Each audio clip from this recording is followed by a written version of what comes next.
اب کرناٹک کی خبریں تفصیل سے۔ بنگلورو میں نماز فجر کے وقت مسلمانوں کو بیدار کرنے کے لیے فجر کلب قائم کیا گیا ہے۔ بی جے پی کے سینئر لیڈر انور مانپاڑی کی جانب سے قیام کیے گئے اس فجر کلب کی سخت مخالفت کی جا رہی ہے۔ انجمن خدام العلماء نے کہا ہے کہ یہ پیش رفت مسجدوں میں لاؤڈ اسپیکر کے ذریعے دی جانے والی اذان پر پابندی کی سازش ہو سکتی ہے۔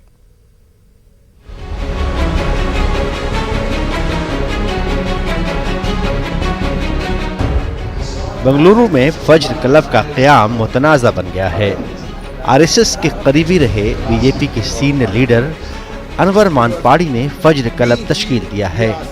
بنگلورو کی سٹی جامع مسجد کے خطیب و امام مولانا مقصود عمران رشادی اور چند دیگر علماء کرام کی موجودگی میں فجر کلب کا رسمی طور پر افتتاح عمل میں آیا، لیکن اس کلب پر مسلمانوں کا ایک حلقہ اعتراض جتا رہا ہے۔ انجمن خدام العلماء نے سوال کیا ہے کہ نماز کے لیے کلب کا نام دینا کہاں تک درست ہے، اس پر غور کرنے کی ضرورت ہے۔ خدام العلماء کے چیئرمین حفیظ اللہ شریف اور معروف عالم دین مولانا مطہر سراجی نے کہا کہ فجر کلب کے پیچھے ایک گہری سازش ہو سکتی ہے۔ آنے والے دنوں میں مسجدوں میں لاؤڈ اسپیکر کے ذریعے دی جانے والی اذان پر پابندی کی بات بھی سامنے آ سکتی ہے۔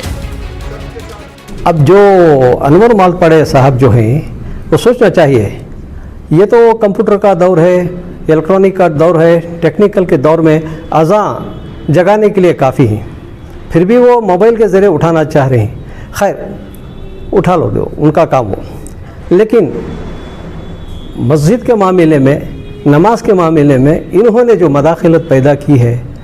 فجر کلب کیا ہے؟ کلب کے معنی انٹرٹینمنٹ کیا ہے؟ نماز انٹرٹینمنٹ ہے؟ نماز تو فرض کہلاتا ہے، یہ کس طرح نام دیتے ہیں؟ کل یہ بھی کہیں گے موبائل کے الارم کافی ہے، اذان بند کر دو، کیا یہ صحیح ہے؟ نماز کو بلانا، نماز کو جگانا اور خاص کر فجر کی نماز کے لیے جو دعوت دی جا رہی ہے بہترین بات ہے، لیکن جو ہے اس میں دور اندیشی نہیں ہے۔ دیکھیں آگے چل کر ہم لوگوں کا یہ خیال ہے کہ اس میں جو ہے اگر دور اندیشی کا مظاہرہ نہ کریں تو آگے چل کر مساجد میں جو اذانیں دی جا رہی ہیں اس پر پابندی لگ سکتی ہے۔ غور کرنے کی بات ہے۔ اللہ امت مسلمہ پر رحم کا کرم کا معاملہ فرمائے کہ ہم لوگ ہمیشہ جو ہے جذباتی ہو کر کام کرتے ہیں۔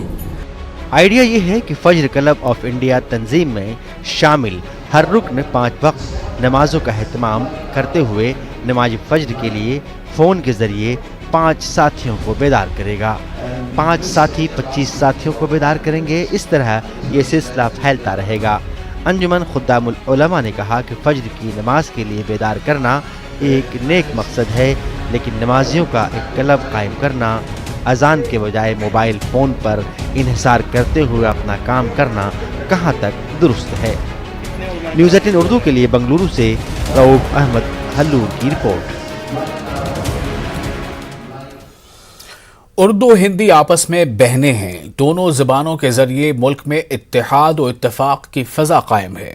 بنگلورو میں ڈرامہ فیسٹیول ناٹک نامے کے اختتام پر مہمان مقررین نے ان خیالات کا اظہار کیا۔ معروف ڈرامہ نگار ظفر محی الدین کی سرپرستی میں شہر کے الائنس فرانسے میں ہندی اور اردو کے ڈرامے اسٹیج کیے گئے۔ زیادہ تر 20 سے 30 سال تک کے فنکاروں نے ان ڈراموں میں حصہ لیا۔ سکل جانی ہے اور رات نامی ڈرامے کو پہلا مقام حاصل ہوا ہے۔ اس فیسٹیول میں ظفر محی الدین ذکر غالب ڈرامہ پیش کیا۔ ظفر محی الدین نے کہا کہ ہندی کا لفظ ناٹک اور اردو کا لفظ نامہ دونوں کو ملا کر ناٹک نامہ فیسٹیول ترتیب دیا گیا ہے۔ پہلی مرتبہ منعقد یہ فیسٹیول کامیاب تصور کیا جا رہا ہے۔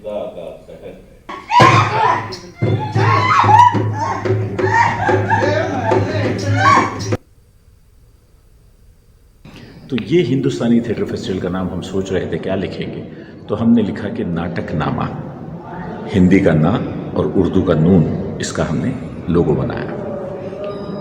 اور میں سوچ رہا تھا کہ کیا یہ اتنی کامیاب ہوگی، لیکن جب ہم دیکھ رہے ہیں کہ پچھلے 6 دنوں سے جہاں پلیز ہو رہے ہیں، کئی پلیز ہوئے، یہاں ذکر غالب ہوا، بندر کے ہاتھ میں شیمپین ہوا، فائنل سلیوشنز نام کا پلے ہوا، اور چلو راجا سے ملیں، اور آج جو پلے ہو رہا ہے سکل جانی ہے ناتھ،